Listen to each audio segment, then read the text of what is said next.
It's 8 a.m. in Nairobi. The city looks calm, but this tranquility won't last for long. And as darkness falls, it's possible that it could get worse. Unfortunately, the ship has sailed for parliamentarians. Straight to Kenya for you now, live to the capital, Nairobi.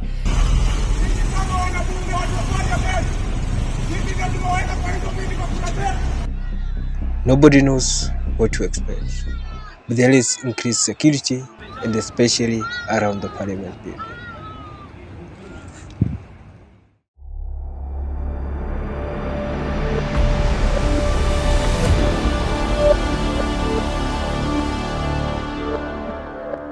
After a series of protests, today is expected to be the D-Day. The public want the finance bill rejected. They have shared the 7 days of rent program, and they seem deep on it.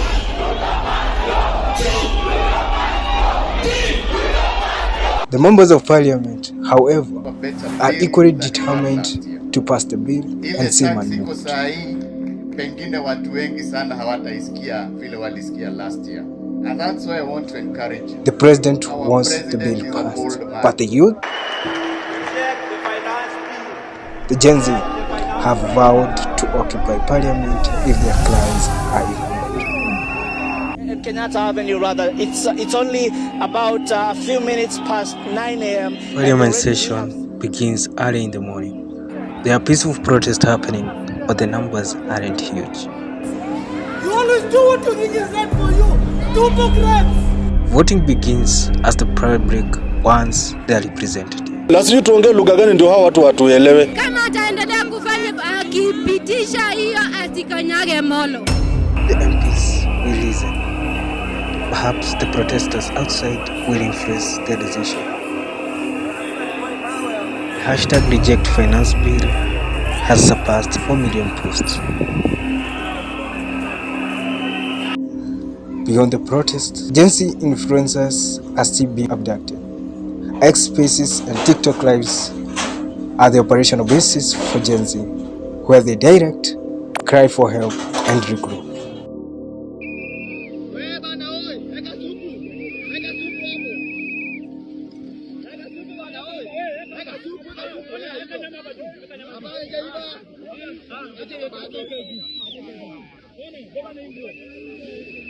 The crowd are having fun, enjoying themselves, and trusting that the MPs will do the right thing.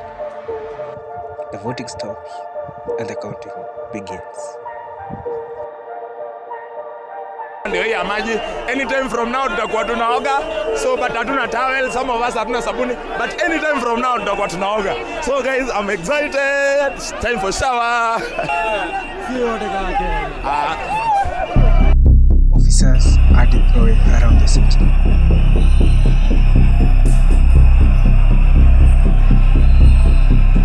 In some areas, protesters are being arrested.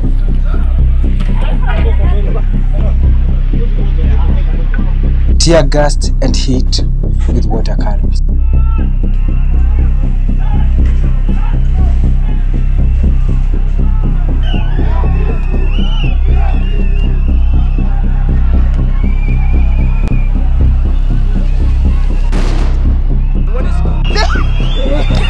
They're being tear gassed.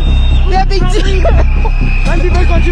I can't believe that these young people are just trying to demonstrate for their rights. How can you tear gas your own people? Listen to them. In some areas, live ammunition is being used to disperse the crowds.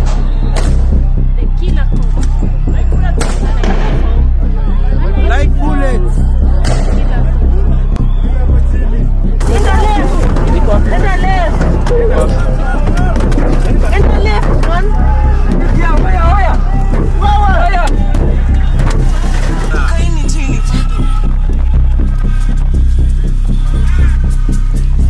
But none of this stops the Gen Z from marching forward.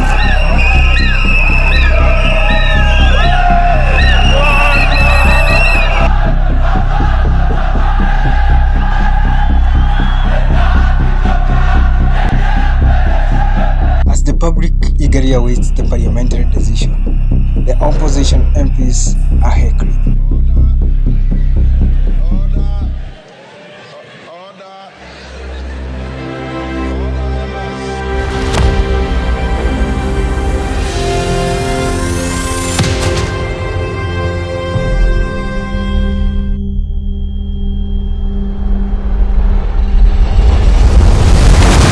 Well, after a protracted debate and voting for the Finance Bill 2024,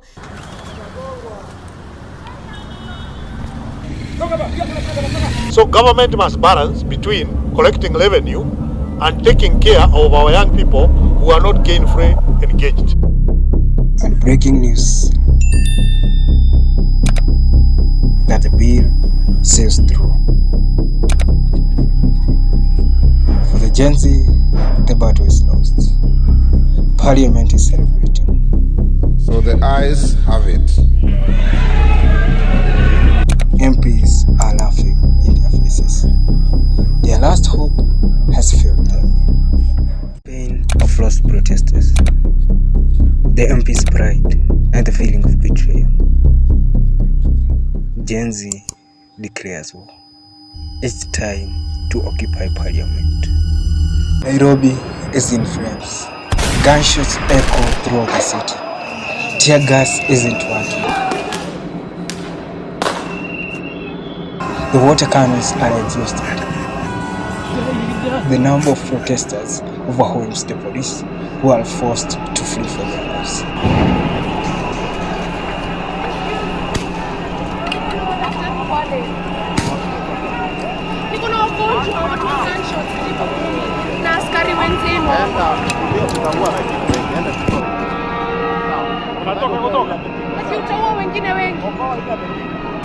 Na sio ndio nafanya wananirusha tiagas na madaktari nitawatibu wote na ni wenzenu. Ate na nilipuli hadi anesthesia kilipukia watu ndafanya nini na mnatibiwa pia nyinyi. Na sibagui. All the elections leads toward the now heavily guarded Parliament.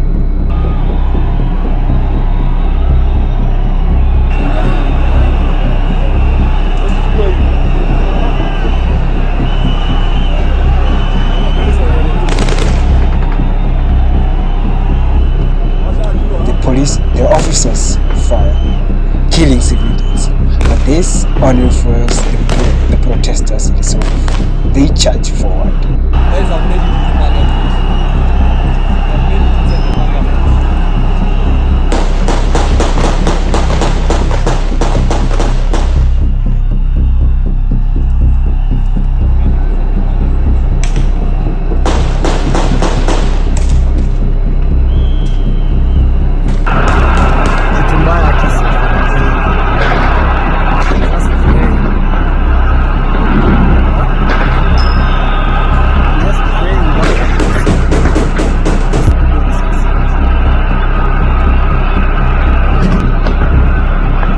MPs are running through the Parliament tunnels, being transported in ambulances.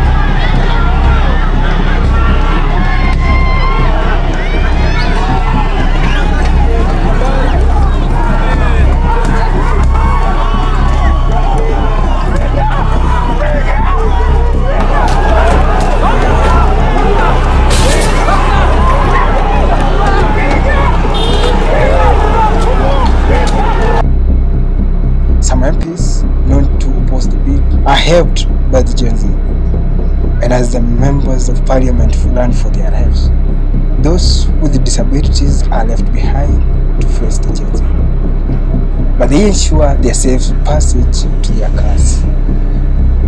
They have overpowered the police and taken over Parliament. Outside Parliament buildings, and I can report to you that Parliament is under siege. Protesters have breached the Parliament building.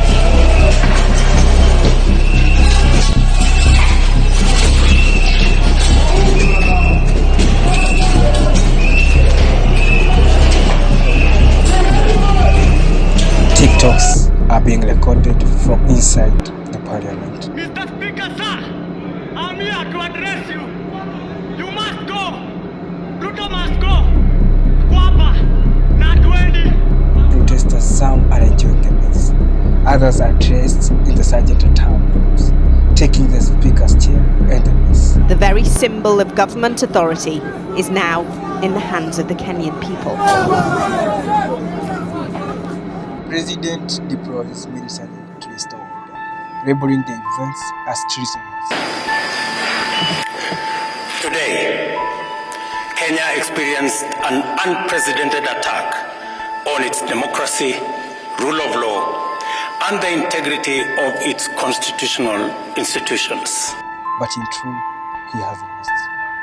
The Gen Z has finally won. What do you say about this? Today we honor our freedom fighters, the Kenya Land and Freedom Army, and the Kenyan people have reclaimed their sovereignty. The Kenyan people wamesema we shall not be slaves in our own country, we shall not be lorded over, we shall not accept economic terrorism.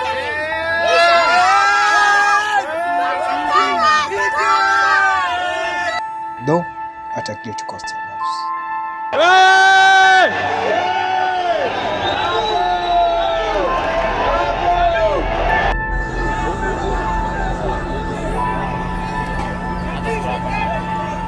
Victoria is able to restore some semblance of peace in it, but multiple gunshots are heard in Githurai, just a 20-minute drive from the city. Live bullets in Githurai, live bullets. Thika Road is closed. Thika Road has been shut down. They're shooting live bullets.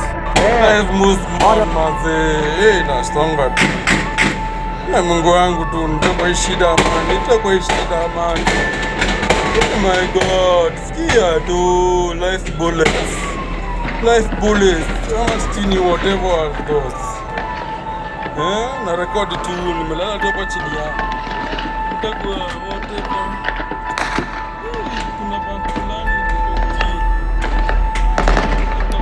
Claims of many deaths surface, but the BBC and other outlets downplay it.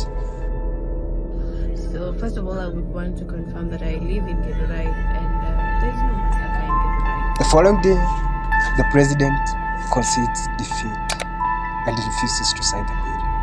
The deputy president forced the National Intelligence Service for their failure and pleads with the youth not to return to the street.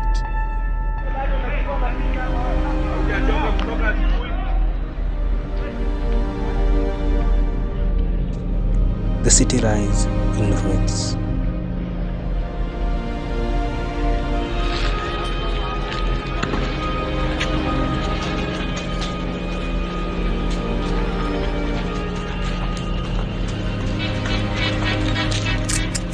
Lifeless bodies on the streets. We were on the scene as this unfolded. There are 3 bodies lying on the ground after we heard Businesses destroyed. People have gone missing, and many bodies are later found dumped in pits and quarries. It was an expensive cost, but one that may have saved the nation, while irrevocably changing the politics and the history of this country. Please subscribe. Thank you so much.